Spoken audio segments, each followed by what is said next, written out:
Hi friends, मैं रमेश जोशी फिर से आपके बीच में हूँ। आज मैं आपको दिखाना चाह रहा हूँ गोले का। यह गोला नदी है। इस नदी में यह एक जीवनदायिनी गोला के नाम से भी जाना जाता है, क्योंकि इससे लाखों लोग रोज़गार के लिए लगे हुए रहते हैं।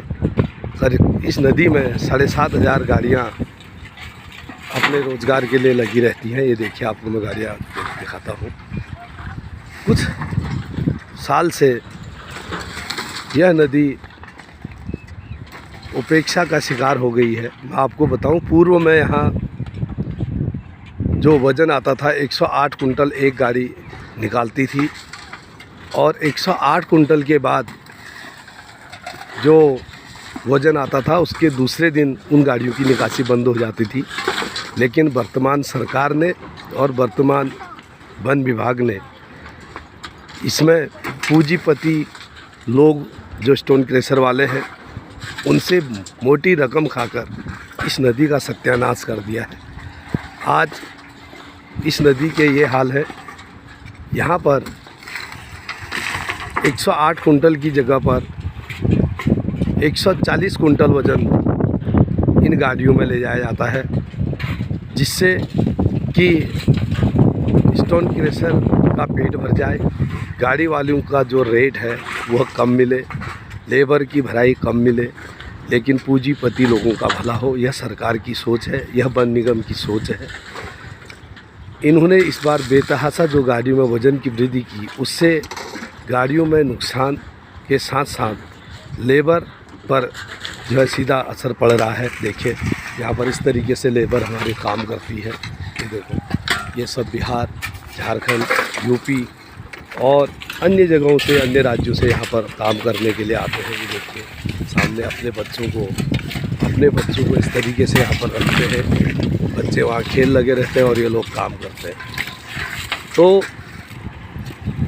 जो सरकार को कई बार चेताया हमने, इस बार जो है 91 दिन का आंदोलन भी किया 7 सूत्री मांगों को लेकर, और उसमें हम जीत हुई। लेकिन जीत के साथ साथ फिर पूंजीवाद हावी हुआ, और इन गाड़ियों में जो हमारा नई बद इसमें चला हुआ था 108 कुंटल का जो वज़न हम ले जाते थे, और पूरा सीजन 5-6 महीने हम काम करते थे, तो वो काम सरकार ने हमारे हाथों से छीन लिया। इसको केवल ओवरलोड माल ढोलने से 2 महीने का काम कर दिया है।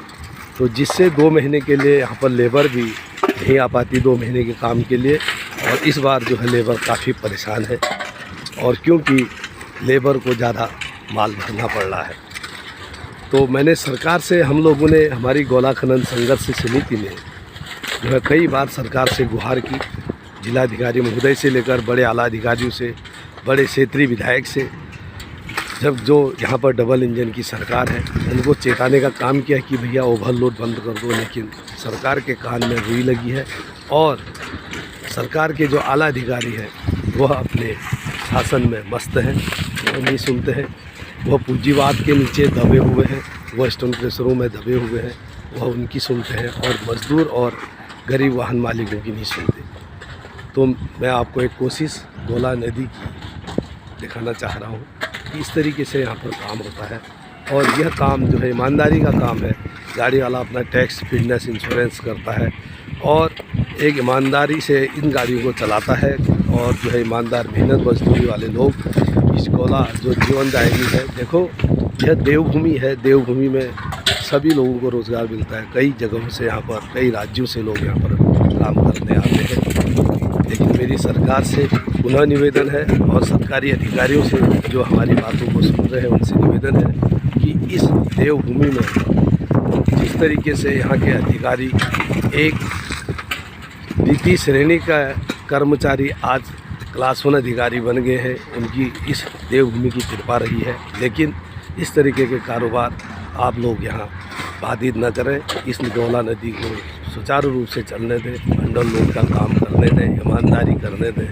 इसको जो है काला धंधा न बनाएं, ताकि यहाँ पर कोई दिक्कत आए। कल के दिन यहाँ लड़ाई झगड़ा हुए, एक ईमानदारी का काम जो चल रहा है उसको चलने दें। इसी के साथ मित्रों, इस वीडियो को ज़्यादा से ज़्यादा लाइक करें। धन्यवाद। जय हिंद, जय भारत, जय उत्तराखंड।